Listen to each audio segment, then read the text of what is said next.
Happy Sabbath. How are you all? I hope you all had a wonderful week. Tonight, I pray to the Lord to continue, bless us, allow us to taste His goodness. May He grant us love, peace, and joy. We have been studying the book of Genesis. Now we are already in chapter 18. So let me start reading verse 1. And the Lord appeared to him by the oaks of Mamre, as he sat at the door of his tent in the heat of the day. He lifted up his eyes and looked, and behold, 3 men were standing in front of him. When he saw them, he ran from the tent door to meet them and bowed himself to the earth and said, O Lord, if I have found favor in your sight, do not pass by your servant. Let a little water be brought, and wash your feet, and rest yourselves under the tree, while I bring a morsel of bread, that you may refresh yourself, and after that you may pass on, since you have come to your servant. So they said, Do as you said. And Abraham went quickly into the tent to Sarah and said, Quick, 3 seahs of fine flour, knit it and make cakes. And Abraham ran to the herd and took a calf, tender and good, and gave it to a young man who prepared it quickly. Then he took curds and milk and the calf that he had prepared and set it before them. And he stood by them under the tree while they ate. I've heard quite a few sermons about Abraham, not only about his faith, but also about his hospitality. The preacher often quotes Hebrews 13:2 said, Do not forget to show hospitality to strangers, for by so doing some people have shown hospitality to angels without knowing it. Well, in my thought, I often imagine Abraham living an easy life. That's why hospitality was easy. It comes easy. I imagine him sitting by the oaks of Mamre, just fanning himself and waiting for a stranger to walk by his tent. But after some research, my perception has changed. To make a living, Abraham and his family probably practiced a mix of semi-nomadic lifestyle to keep and care and breed herds and flocks. How do we know that? Well, we read in Genesis that he had to move a few times. And we know from Genesis 13:5 that he had flocks and herds. According to anthropologists, this sort of living was not simple. They had to know the weather and the geography so that their flocks and herds had sufficient pasture and water to sustain them. And they had to move during the wet months of October through March to the lower plains because there was grass for the animals to graze. And while the warmer and drier months of April through September, they have to move again, and this time to a higher elevation so they could find greener vegetation and flowing springs. Furthermore, a large family could not be solely supported by shepherding. They also might need to trade with the local people. We know that Abraham had a large household because we read that he had over 300 trained men who fought for him. How about herdsmen, shepherds, and household servants? And Ellen White said that he probably had over 1,000 people in his household. Wow. To support such a large family in a foreign land, Abraham had to be quite wise. and aware of how to do business with the local people in exchange for necessities for his household. Furthermore, to be the head of this big household, he had also to manage his people's affair, to deal fairly with them, and probably had to make sure that there's peace and not constant strife or quarrels in the household. So Abraham was not a man of leisure, although we, or maybe myself, often picture him just sitting below a big oak tree. In the beginning of the chapter, it says, God visited Abraham. It seems like this visit in chapter 18 was only a short time after the last visit in chapter 17. Last chapter, God visited and he changed Abram and Sarai's name to Abraham and Sarah, right? He also gave him instruction about circumcision, and also he reaffirmed his covenant with Abraham. And we observe that this time, God didn't come alone. He brought 2 angels with him. Abraham ran to the visitors to greet them, and he bowed himself to the earth. You know, Abraham's action suggests he sensed that these visitors were no ordinary travelers. You know, in the Middle East, a socially prominent elderly man, Abraham was 99, would not normally respond in this way. Abraham ran, he bowed to the earth, show he had a lot of respect for these visitors. So was this kind of hospitality common in the Near East? Well, Abraham's hospitality includes the offering of the shade from the hot sun, foot washing, and a generous provision of food and drink. It was their custom to offer such hospitality to travelers. Well, because in the ancient Near East, public accommodation was rare. Not like nowadays we have hotels and motels everywhere.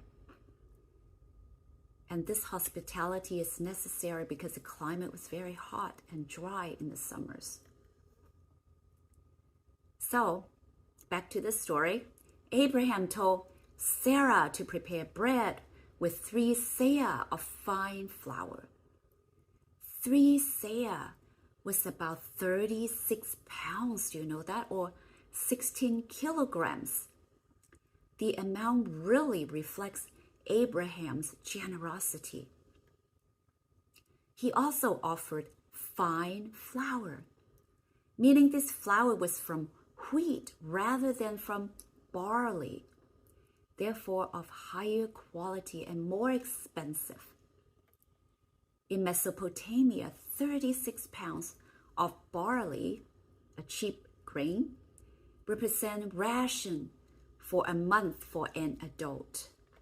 So this amount of flour, 3 seah, would have probably made up to 60 loaves of bread. So why so much? Well, in the end, we really don't know how many people the food was for. The text only mentioned Abraham, Sarah, and the 3 guests.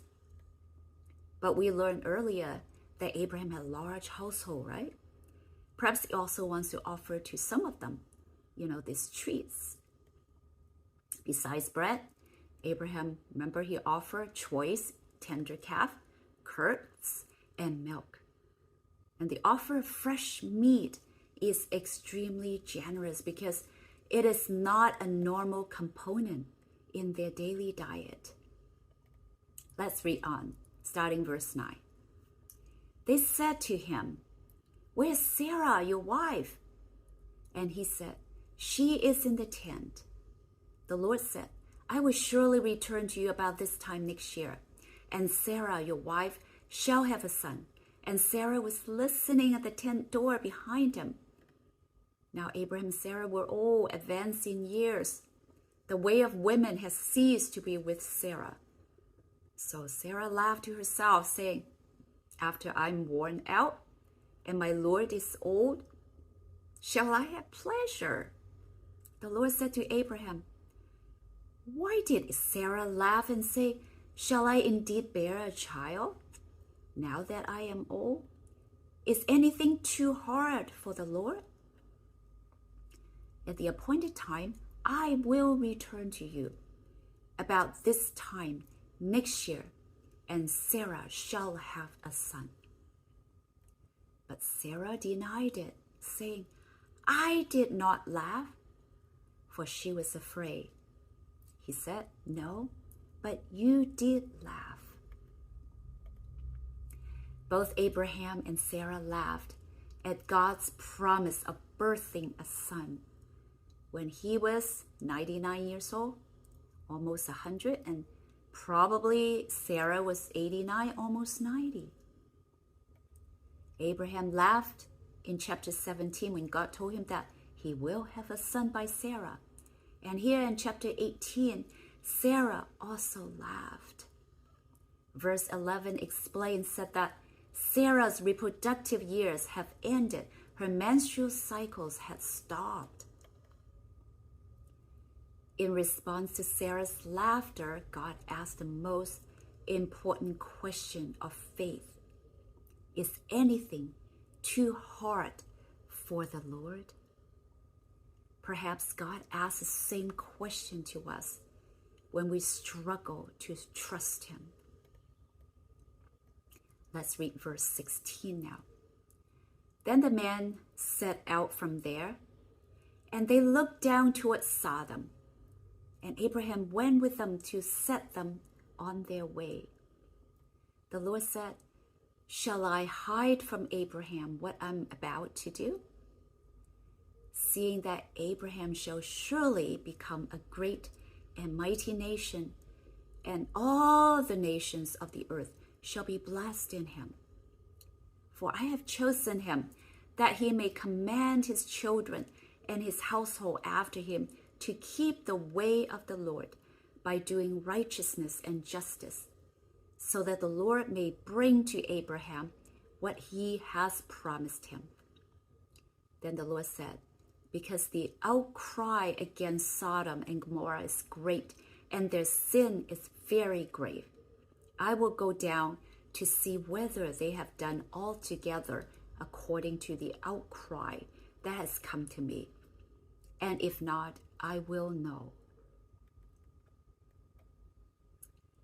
When we read Isaiah 41:8, 2 Chronicle 20 verse 7, and James 2:23, we realize that God considered Abraham his friend. Here in chapter 18, God said, shall I hide from Abraham what I am about to do? God was not about to hide his agenda from Abraham. You see, Abraham was to be the father of a great nation, God's nation. And it was vital that he knew God and passing on what he knew to the next generations. God, in revealing himself to Abraham, he was offering Abraham a deeper understanding of who he is. In those days, if you are a man, you are the father, leader, and priest of your household, whether it was large or small. In these chapters, we see that Abraham was obedient to God's commands, and so he influenced his household to obey God. In a sense, Abraham represented God in his household. So what was in God's agenda? God had heard the outcry against Sodom and Gomorrah. These cities were inhabited with citizens that do evil things. So God said, I will go down, indicates his fairness and his justice. He was going to check out what he had heard. And this is how Ellen White explained God's action. God knew well the measure of Sodom's guilt, but he expressed himself after the manner of man, that the justice of his dealings might be understood. Before bringing judgment upon the transgressors, he would go himself to institute an examination of their course. If they had not passed the limits of divine mercy, he would still grant them space for repentance. What a merciful God. Verse 22. So the men turned from there and went toward Sodom. But Abraham still stood before the Lord. Then Abraham drew near and said, will you indeed sweep away the righteous with the wicked? Suppose there are 50 righteous within the city. Will you then sweep away the place and not spare it for the 50 righteous who are in it? Far be it from you to do such a thing, to put the righteous to death with the wicked, so that the righteous fare as the wicked. Far be that from you. Shall not the judge of all the earth do what is just? And the Lord said, if I find at Sodom 50 righteous in a city, I will spare the whole place for their sake. Abraham answered and said, behold, I have undertaken to speak to the Lord, I who am but dust and ashes. Suppose 5 of the 50 righteous are lacking, meaning 45 of them. Will you destroy the whole city for lack of 5? And he said, I will not destroy it if I find 45 there. Again he spoke to him and said, suppose 40 are found there. He answered, for the sake of 40, I will not do it. Then he said, oh, let not the Lord be angry, and I will speak. Suppose 30 are found there. He answered, I will not do it if I find 30 there. He said, behold, I have undertaken to speak to the Lord. Suppose 20 are found there. He answered, for the sake of 20, I will not destroy it. Then he said, oh, let not the Lord be angry, and I will speak again, but this once. Suppose 10 are found there? He answered, for the sake of 10, I will not destroy it. And the Lord went his way when he had finished speaking to Abraham, and Abraham returned to his place.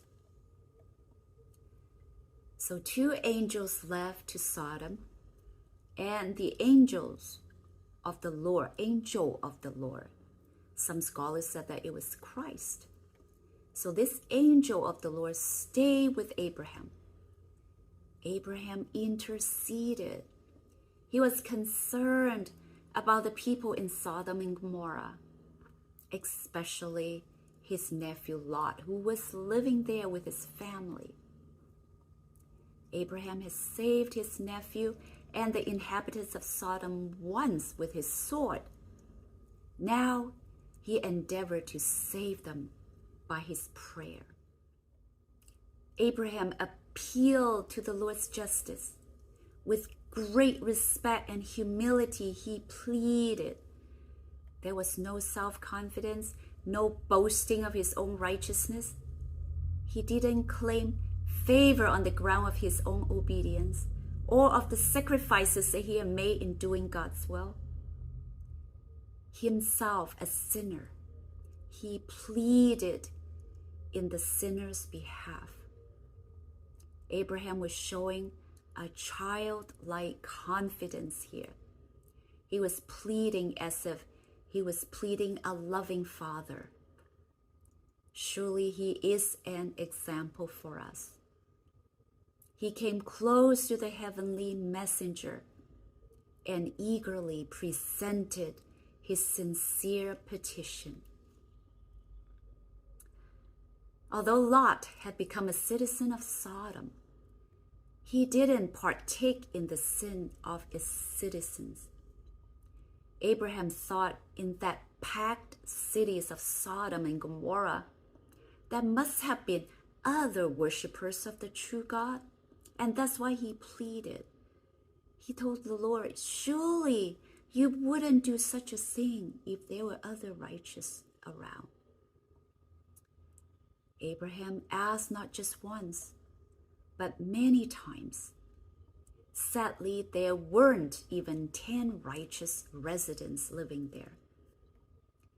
Perhaps the backslidden Lot was the only just man there. So, I'm going to ask my 3 usual questions. What does this chapter teach us about God's character? I can see from this story that God is fair and just. He is full of love and compassion for the earthlings like us. There are 3 observations reflecting his justice and fairness and his mercy. Number 1, God can hear the cries of men and women who are living on the earth, the cry for justice, the cries to free them from being oppressed. Number 2, God is merciful. According to the book Patriarchs and Prophets, before bringing judgment, God came down to examine whether or not the citizens of Sodom and Gomorrah had passed the limits of divine mercy. If they haven't, he would still grant them space for repentance. Furthermore, according to the passage here, even if there had been 10 righteous people, he would have spared the cities. Number 3, God is wise. He knows all things. And he already had all the information he needed against Sodom and Gomorrah. He came down just to make sure that his action, the coming destruction of Sodom and Gomorrah, was being understood by his friend Abraham. Abraham needed to understand if he was going to be the father of the great nation. So how bad were the sins of the dweller in those cities? According to the books Genesis, Ezekiel, and Jude, it consisted of gross immorality, violence, and oppression of the poor. Now, second question. What does this chapter teach us about humanity?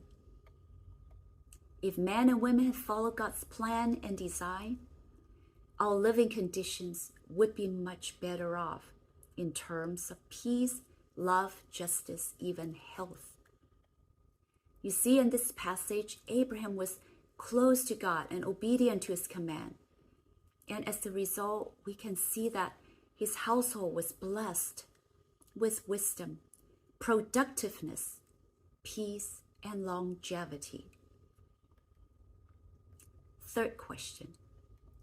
What does this chapter teach us about how we should live? Love for lost souls inspired Abraham to pray to the Lord. While he hated the sins of the corrupted cities, he wanted to save the sinners. His deep interest for Sodom shows the anxiety that we should feel for the lost. We should hate sin, but have compassion and love for the sinners. All around us are souls that are being ruined, hopeless, like those at Sodom and Gomorrah. Are we praying for them? Have we reached out to save them from eternal death? So Abraham was a good example for us. Let me read you something that I found from the book Patriarchs and Prophets. Every day the probation of some is closing. Every hour Some are passing beyond the reach of mercy. And where are the voices of warning and entreaty to bid the sinner flee from this fearful doom? Where are the hands stretched out to draw him back from death? Where are those who with humility and persevering faith are pleading with God for him? The spirit of Abraham was the spirit of Christ. The Son of God is himself the great intercessor in the sinner's behalf. He who has paid the price for its redemption knows the worth of human soul. With an antagonism to evil such as can exist only in a nature spotlessly pure, Christ manifested toward the sinner a love which infinite goodness alone could conceive. Even in the agonies of the crucifixion, himself burdened with the awful weight of the sins of the whole world, he prayed for his revilers and murderers. Father, forgive them, for they know not what they do. Happy Sabbath, and next week we'll study Genesis chapter